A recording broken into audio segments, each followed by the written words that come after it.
Good morning student. आज मैं आपको parallel RL circuit, RC circuit और आरएलसी सर्किट के बारे में आपको बताऊंगा। ठीक है, series RLC circuit, admittance, conductance और ससेप्टेंस, इन टॉपिक के बारे में बात करेंगे। पिछले टॉपिक में हमने आपको बताया था सीरीज आरसी सर्किट क्या होता, आरएल सर्किट क्या होता, प्योर रेजिस्टिव सर्किट क्या होता, प्योर इंडक्टिव सर्किट क्या होता और प्योर कैपेसिटिव सर्किट क्या होता। ठीक है, तो इन सब चीज के बारे में हम डिस्कस करेंगे आज डिटेल से। ठीक है, तो सबसे पहले हम बात करते हैं आरसी सर्किट। कौन सा सर्किट? पहले हम बात करते हैं आरएल सर्किट के बारे में। आरएल सर्किट कौन सा? Parallel RL circuit. तो पैरेलल आरएल सर्किट में कैसे बनेगा? ये आपका आर हो गया और ये आपका एल हो गया। ठीक है, और इसके बाद आपके ये यहां से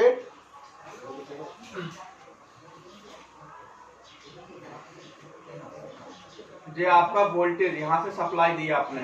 ठीक है, ये आपकी वोल्टेज हो गई। यहां से आपका जे आर हो गया, जे एल हो गया। ठीक है, अब आप बताइए जब यहां से टोटल करंट कितनी आई? आई। तो इसमें करंट कितनी आई? I R. और इसमें कितनी आई? I L. यानी कि हम कह सकते हैं कि जो I इक्वल टू होता है वो आई आर प्लस के आई एल होता है। क्लियर? इतनी बात समझ में आई? इसको हम ऐसे भी लिख सकते हैं। ठीक है, यानी कि जो टोटल करंट होगी वो इन दोनों जो करंटों का जो सम होगा उसके इक्वल होगी। क्लियर? अब इसको फेजर डायग्राम सबसे अच्छा इंपॉर्टेंट आपको शॉर्ट में बताऊं कॉन्सेप्ट क्या है इसका। ठीक है, फेजर डायग्राम आप देखिए, जे रेफरेंस हो गया, इसको क्या मानते हैं? Zero reference. ठीक है, रेफरेंस मान लो। हमने बताया था प्योर रेजिस्टिव सर्किट में वोल्टेज और करंट क्या होता है? सेम उसमें होता है, सेम फेस में। ठीक है, तो ये आपका क्या होगा? रेजिस्टेंस हो गया आपका, यहाँ पे ये आपका वोल्टेज। ठीक है, हमने इसको मान लिया ये V। ठीक है, वोल्टेज और रेजिस्टेंस में क्या होता है? ये यहाँ पे रेजिस्टेंस होगा आपका R। क्लियर? इतनी बात समझ में आई? हमने बताया था आपको कि जो इंडक्टिव होता है, प्योर इंडक्टिव, वो 90 डिग्री लेग करता है। रेजिस्टिव तो 90 डिग्री लेग करेगा, यानी कि आपका जो 90 डिग्री लेग करेगा। इतनी बात समझ में आ गई भैया? 90 डिग्री लेग करेगा, यानी कि ये होगा आपका फाई। ठीक है, और ये आपका क्या हो गया? I L. कितनी बात समझ में आई? ये आपका हो गया आई एल। ठीक है, यानी कि यहाँ पे जो करंट आएगा वो क्या आएगा? आई आर, और इसमें जो आएगा आई एल, और टोटल करंट आपकी क्या हो गई? आई। ठीक है, यहाँ पे जो करंट होगी वो क्या होगी? आई। ठीक है, यानी आई आर, आई एल और आई।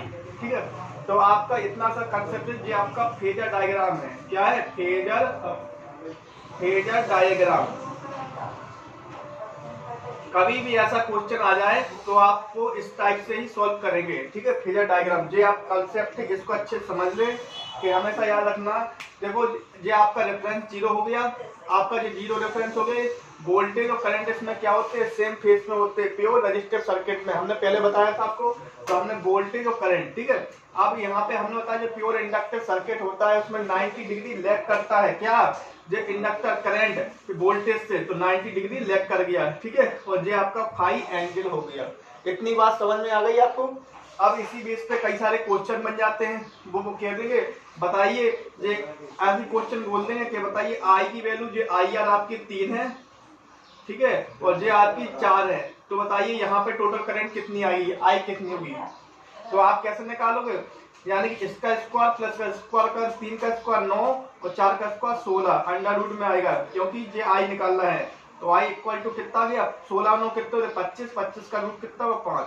तो आपकी टोटल करंट कितनी आई? 5। यानी कि सर्किट में पूरी करंट कितनी फ्लो हुई? 5। इस टाइप से ऐसे क्वेश्चन बन जाते हैं। ठीक है, तो जब भी आपको ऐसा क्वेश्चन दिखे तो आपको इससे ही सोल्व करना है, तो आप तुरंत जल्दी हो जाएगा आपका। ठीक है, अब इसके बाद बताते हैं हम पैरेलल आरसी सर्किट। अब हम बात करेंगे पैरेलल आरसी सर्किट। ठीक है, RC circuit, parallel RC circuit. Parallel RC circuit में क्या होगा भैया? देखो यहाँ पे ये क्या होता है? रेजिस्टेंस होता है, रेजिस्टेंस। ठीक है, और ये आपका कैपेसिटर होता है। क्या होता है? कैपेसिटर। और ये आपका वोल्टेज होता है। क्लियर?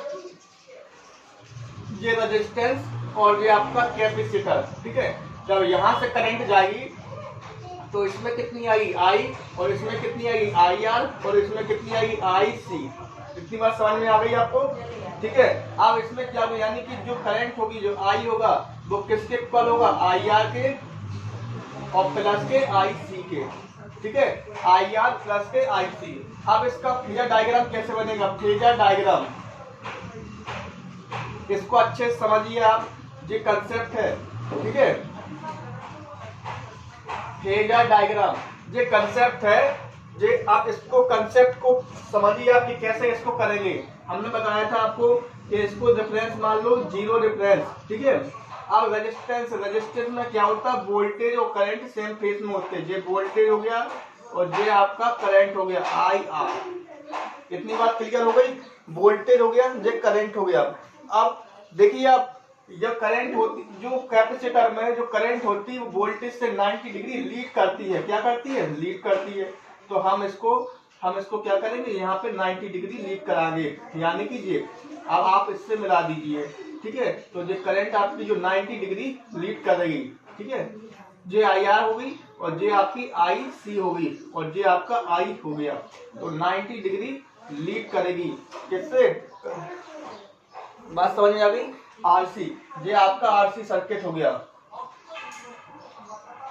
ठीक है, ये जीरो रेफरेंस हो गया, ये आईसी हो गया, ये आई आर, ये आई। ठीक है, तो जो आरसी सर्किट में वोल्टेज और करंट क्या होते हैं, सेम फेज में होते हैं आर सर्किट में, और सी जो होता है कैपेसिटर में 90 डिग्री लीड करेगा। ठीक है, तो इस तरह से आप कर सकते हैं। ये आपका फेजर डायग्राम हो गया, मोस्ट इम्पोर्टेंट कंसेप्ट है, आप इसको अच्छे से समझिए और इसको देखिए कि कैसे फेजर डायग्राम करते हैं। बच्चे काफी स्टूडेंट इसी में गलती करते हैं और वो सोल्व नहीं कर पाते हैं। ठीक है, तो हमने आपको बता दिया कि ये हो गया, ये आपका फेजर डायग्राम, ये आर एल सर्किट और ये आर सी सर्किट। क्लियर, इतनी बात समझ में आई, आप इसको अच्छे से नोट कर लें। ठीक है, अब इसके बाद करेंगे हम आपको series RLC circuit, most important है आपके फ्यूचर में, और इससे काफी सारे क्वेश्चन भी आते हैं पेपर में भी और कंपटीशन में भी, और वैसे भी आ सकते हैं। ठीक है, तो आप इसको अच्छे से नोट कर ले, इसको अच्छे से फिर नोटबुक बनाए और अच्छे से इसको पूरा लिखते जाएं, एसी फंडामेंटल। ठीक है, अब इसके बाद बात करेंगे हम आरएलसी सर्किट के बारे में। ठीक है, ये आरएलसी सर्किट। ठीक है,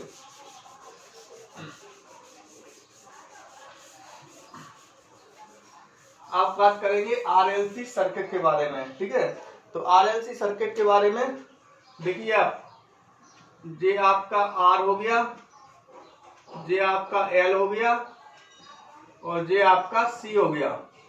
ठीक है, आर एल सी सर्किट। ठीक है, ये आपका सी हो गया। इतनी बात समझ में आ गई, और ये आपका क्या हो गया, वोल्टेज हो गया, वी वोल्टेज हो गया। ठीक है, आर एल सी सर्किट में ये आपका वोल्टेज, ये आपका वी आर हो गया। ठीक है, और ये आपका वी एल हो गया और ये आपका वी सी हो गया। क्लियर, इतनी बात समझ में आ गई, ये वी आर, ये वी एल और ये सी। ठीक है, अब इसको वेक्टर के फॉर्म में कैसे लिखेंगे, यानी कि जो v होता है वो किसके होता है, वी आर वेक्टर प्लस के वी एल प्लस के V C, V L plus के वेक्टर वी सी। इतनी बात समझ में आ गई, या जो वेक्टर जो v होगा इन दोनों के तीनों के सम होगा, यानी कि जो तीनों का जो वोल्टेज ड्रॉप होगा वो इसके बराबर होगा, यानी कि जो रेजिस्टेंस में वोल्टेज ड्रॉप होगा इसमें जो होगा वो इसमें, यानी तीनों का वोल्टेज ड्रॉप इसके इक्वल होगा। अब इसको कैसे लिख सकते हैं, इसको हम ऐसे लिख सकते हैं v इक्वल टू, अब वी आर बराबर क्या, v का क्या, V I into R, I into R लिख सकते हो। फिर यहाँ पे इसको प्लस वी एल को रिएक्टेंस के फॉर्म में कितना लिख सकते हैं, मेजरिए जे इंटू एक्सएल लिख सकते हो, जे इंटू एक्सएल। इसको कैसे लिखते हैं, तो J into x C. Clear, इसको हम ऐसे लिख सकते हैं जे के फॉर्म में।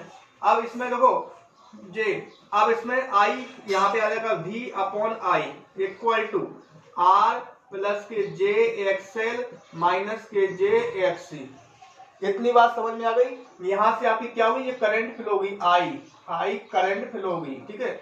तो इसको हम ऐसा लिख सकते हैं, आई इसमें आई तो आई आर हो जाएगा, इसमें आई एक्सएल, इसमें आई सी, तो आई कॉमन ले लेंगे तो क्या बचेगा, आर प्लस के जे एक्सएल माइनस के जे एक्स सी। और जो V अपॉन आई क्या होता है, हमने बताया था इम्पीडेंस में Z बराबर क्या होता है, वोल्टेज अपॉन करंट, जिसको हम इम्पीडेंस ही बोलते हैं, ठीक है। तो जिसकी जगह पे हम लिखेंगे Z equal to R plus के जे एक्सएल माइनस के J X C. Clear, Z बराबर होता है आर प्लस के जे एक्सएल माइनस के जे एक्स सी, यानी कि Z equal to R plus के जे कॉमन ले लो तो एक्सएल माइनस के एक्स सी, ठीक है। इसमें कॉमन ले लोगे तो क्या आएगा, एक्सएल माइनस के एक्स सी। इतनी बात समझ में आ गई आपको। अब इसको कैसे लिख सकते हैं, इसमें मोड लगाओगे, मोड Z बराबर अंडर रूट में आर स्क्वायर प्लस के जे स्क्वायर हट जाएगा, इसमें से जे हट जाएगा तो इसमें एक्सएल की जगह पर क्या था, ओमेगा एल माइनस के एक्स बराबर, हमने बताया था इंडक्टर रिएक्टेंस में क्या होता है, ओमेगा एल होता है, और कैपेसिटर रिएक्टेंस में क्या होता है, 1 अपॉन ओमेगा सी होता है, ठीक है। तो इस पे जगह पे क्या लिखोगे, 1 अपॉन ओमेगा सी। कितनी बात समझ में आ गई, ये आपकी, ठीक है, ये मोड जेड हो गया आपका। कितनी बात समझ में आ गई। अब इसकी जगह पे हम क्या लिख सकते हैं, आई इक्वल टू हमने बताया था V upon Z, I equal to V upon Z, ऐसा कर सकते हैं हम, इसको यहाँ ले जाओ, इसको यहाँ पे, ठीक है, वी अपॉन जेड, ठीक है। तो हम इसकी जगह पे लिख सकते हैं कि वी अपॉन आई, आई की जगह पे क्या लिख सकते हैं, वी अपॉन जेड, ठीक है।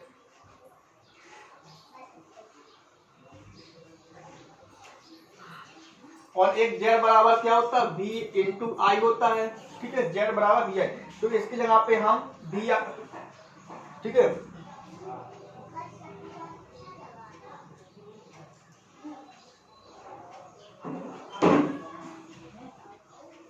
ठीक है। अब देखिए, आप जे इम्पीडेंस है तो जेड की हम इस वाले पूरे इक्वेशन को यहाँ पुट कर सकते हैं, इसके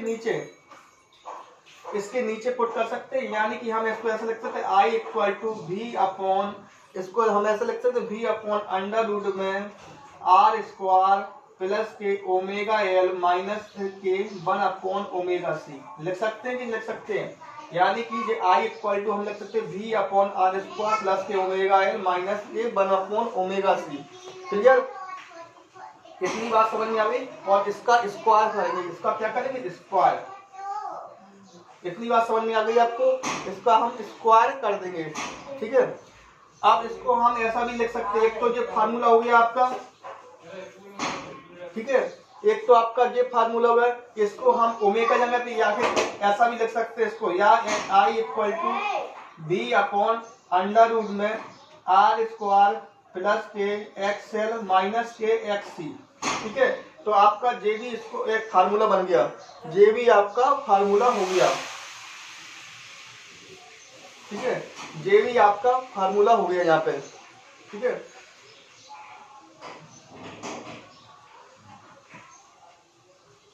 जे भी आपका एक फार्मूला हो गया, इसको भी,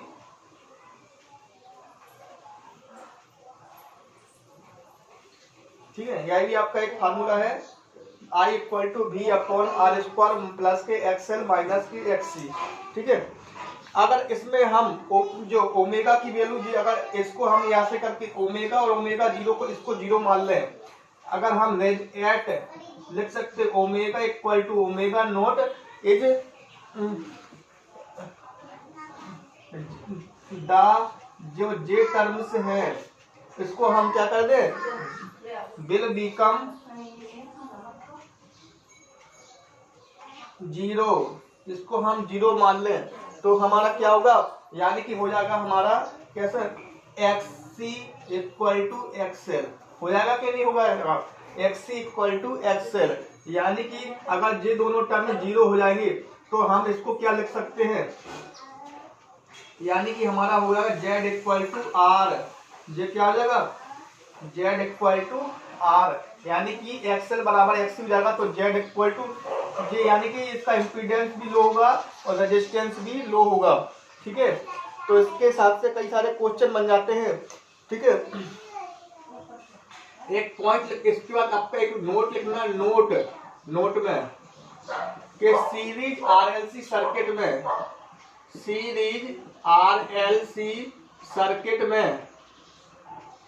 में जो इम्पीडेंस होता है, इम्पीडेंस और रेजिस्टेंस दोनों कैसे होते हैं, लो होते हैं। सीरीज आरएलसी सर्किट में इम्पीडेंस और रेजिस्टेंस दोनों लो होते हैं, बट करंट क्या होता है, मैक्सिमम होता है, मैक्सिमम। ठीक है, मैक्सिमम होता है। जो करंट होता है वो आपका क्या होता है, मैक्सिमम होता है। इतनी बात है आप नोट करना कि सीरीज आरएलसी सर्किट में जो रेजिस्टेंस, इम्पीडेंस और रेजिस्टेंस दोनों लो होते हैं, बट करंट इज मैक्सिमम होता है। ठीक है, और इसका जो पावर फैक्टर होता है वो कैसा होता है, यूनिटी होता है। क्या होता है, यूनिटी मतलब एक होता है। इतनी बात समझ में आ गई। ठीक है, जो पावर फैक्टर होता है वो क्या होता है, यूनिटी होता है। ठीक है, तो आप इतनी चीजें इसको नोट करें। इसके बाद हम आपको बताएंगे कि काफी सारे पॉइंट है इसमें। एक हम आपको डायग्राम बना के दिखाते हैं इसके बाद।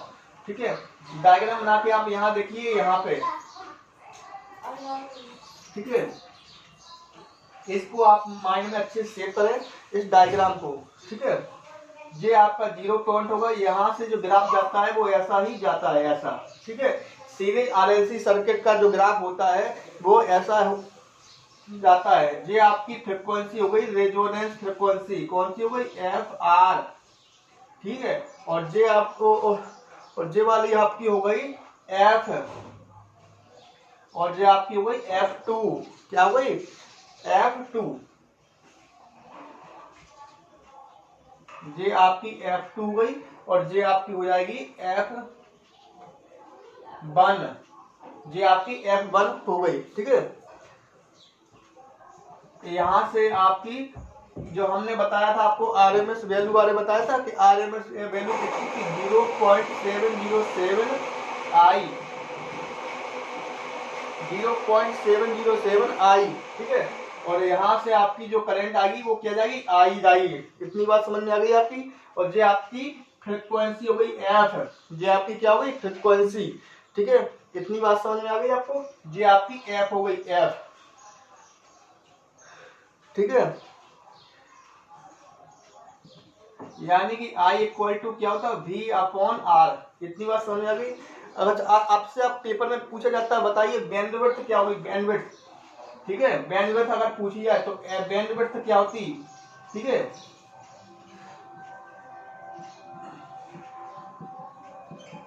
बैंडविड्थ क्या हुई। ठीक है, तो क्या हो गई, F1 माइनस F2 हो गई। क्या हो गई, यानी कि F1 माइनस F2 होती है। बैंडविड्थ आपकी हो गई F2 minus F1, F2 minus F1, यानी कि ये आपकी होती है हाई फ्रिक्वेंसी। ठीक है, इसको हम HF लिख सकते हैं। और ये होती है लो फ्रिक्वेंसी, यानी कि high frequency minus low frequency आपकी क्या होती है, बैंडविड्थ। ठीक है, इतनी बात। या आपको ऐसा ही पूछ सकते हैं, बैंडविड्थ का एक और फार्मूला होता है, बैंडविड्थ का एक और फार्मूला होता है R/L। ठीक है, जो आप फार्मूला याद करें अच्छे से। ठीक है, बैंडविड्थ का फार्मूला था R/L या F2 माइनस F1। ठीक है, अब इसके बाद आपका आता है क्वालिटी फैक्टर। ठीक है, क्वालिटी फैक्टर होता है आपका। ठीक है, ये आपको इतनी बात समझ में आ गई। अच्छा, याद रखना, आप एक बात नोट करना कि अगर जो F होती है वो FR के इक्वल टू गई, तो आपको क्या होगा, ये यूनिटी होगा। क्या होगा आपका, यूनिटी। ठीक है, यूनिटी। अगर आपकी जे आपका कैपेसिटिव होता है और जे आपका इंडक्टिव होता है, इसका क्या होता है, इंडक्टिव आई। फिर आई समझना, इंडक्टिव, और जे आपका कैपेसिटिव होता है, और जो होता है आपका इंडक्टिव, जो होता है आपका इंडक्टिव। ठीक है, जो आपका इस तरह वाला होता है कैपेसिटिव, और इस तरह वाला होता है इंडक्टिव। ठीक है, जो आपका इंडक्टिव होता है, DU है, DU। ठीक है, तो इंडक्टिव सब, अगर हमारी रेजोनेंस फ्रीक्वेंसी, जो सप्लाई फ्रीक्वेंसी जो F है, यहां से हमने F दी, जो हमारी supply frequency is less than resonance frequency से। ठीक है। अगर हमारी सप्लाई फ्रिक्वेंसी रेजोनेंस फ्रिक्वेंसी से कम है तो सर्किट कैसा होगा, कैपेसिटिव होगा। कैसा होगा, कैपेसिटिव। ठीक है। अगर हमारी सप्लाई फ्रिक्वेंसी ग्रेटर देन है रेजोनेंस फ्रिक्वेंसी तो हमारा सर्किट कैसा होगा, इंडक्टिव होगा। इतनी बात आप माइंड में सेव करेंगे, गोल्डन चीज है। ठीक है, कि अगर हमारी फ्रिक्वेंसी हमारी रेजोनेंस फ्रिक्वेंसी इक्वल है तो सर्किट कैसा होगा, यूनिटी। और सप्लाई फ्रिक्वेंसी अगर लेस देन है रेजोनेंस फ्रिक्वेंसी तो सर्किट कैसा करेगा, कैपेसिटर की तरह। और सप्लाई फ्रिक्वेंसी ग्रेटर देन है रेजोनेंस फ्रिक्वेंसी तो कैसा होगा, इंडक्टिव की तरह बिहेव करेगा। ठीक है, इतनी बात समझ में आ गई आपको। अब आता है क्वालिटी फैक्टर। ठीक है, तो क्वालिटी फैक्टर क्या होता है, क्वालिटी फैक्टर। ठीक है, क्वालिटी फैक्टर क्या होता है, equal to 1/r under root में L अपॉन C। ठीक है, क्या होता है, 1/r अंडर रूट में L अपॉन C, ये होता है क्वालिटी फैक्टर। या इसको एक और भी फार्मूला कह सकते हैं और करके कि WR रेजोनेंस फ्रिक्वेंसी, या इसको बोलते हैं FR अपॉन रेजिस्टेंस। ठीक है, यानी कि रेजोनेंस फ्रिक्वेंसी अपॉन रेजिस्टेंस को भी हम क्या बोलते हैं, क्वालिटी फैक्टर बोलते हैं। ठीक है, तो आप इसको भी सेव कर लें। और ये वाला फार्मूला ही क्वालिटी फैक्टर इंपॉर्टेंट है और ये तीनों ही आप इंपॉर्टेंट हैं आपके। ठीक है, तो इन सब चीज़ों को आप अच्छे से नोट कर लें कि क्वालिटी फैक्टर क्या होता है, रेजोनेंस फ्रिक्वेंसी क्या होता है। ठीक है, R अपॉन L। ठीक है, एक और होता है इसका 1 अंडर रूट में LC भी होता है, LC। ये भी आपका किसका होता है, रेजोनेंस जो होगा क्वालिटी फैक्टर। इसको भी क्वालिटी फैक्टर बोलते हैं, इसको भी क्वालिटी फैक्टर बोलते हैं। जितने के फार्मूले हैं 1/√LC। ठीक है, क्वालिटी फैक्टर का एक जे फार्मूला है। इन सब चीजों को आप अच्छे से नोट कर लें। ठीक है, ओके। अगले नेक्स्ट अब आपको बताएंगे हम इसके बारे में, कंडक्टेंस, ससेप्टेंस, पैरेलल सर्किट के बारे में, नेक्स्ट क्लिप के बारे में बात करेंगे। ठीक है, आप इसको अच्छे से नोट करें। इंपॉर्टेंट कंसेप्ट पेपर में पूछ लिया जाता है। बताइए ये इसका इम्पीडेंस का फार्मूला क्या होता है, सीरीज RL R प्लस के जे XL माइनस XC, या इसको V/R square plus XL minus XC का स्क्वायर। ठीक है, ये ऐसा कर लेना। ठीक है, अब इसके बाद अगर ओमेगा नोट अगर टर्म्स जीरो कर दें, यानी कि XL बराबर XC अगर जीरो हो जाए तो क्या बचेगा, Z इक्वल टू R, यानी कि दो इम्पीडेंस दो रेजिस्टेंस होता है। सबसे पहला पॉइंट आप याद रखें कि सीरीज RLC सर्किट में जो इम्पीडेंस होता है वो कैसा होता है, लो होता है। इसमें करंट कैसी होती है, मैक्सिमम होती है। पावर फैक्टर क्या होता है, यूनिटी होता है। क्लियर। XL बराबर क्या होता है, ओमेगा L। ठीक है, XL और XC बराबर क्या होता है, 1/ओमेगा C। ठीक है, I बराबर क्या होता है, V/Z, या Z बराबर V/ impedance equal to voltage upon current. ठीक है, सप्लाई फ्रिक्वेंसी F बराबर सप्लाई फ्रिक्वेंसी इक्वल टू, अगर रेजोनेंस फ्रिक्वेंसी की है तो क्या होगा, यूनिटी होगा। अगर supply frequency less than resonance frequency है तो सर्किट कैसा होगा, कैपेसिटिव होगा। अगर सप्लाई फ्रिक्वेंसी ग्रेटर देन है रेजोनेंस फ्रिक्वेंसी, सर्किट कैसा होगा, इंडक्टिव होगा। ठीक, क्वालिटी फैक्टर और बैंडविड्थ का फार्मूला क्या था हमने, बैंडविड्थ बराबर होता है R/L। ठीक है, इसको भी अच्छे से नोट करें। और या F2 माइनस F1, यानी high frequency minus low frequency. ठीक है, ये आपकी क्या होती है, रेजोनेंस फ्रिक्वेंसी।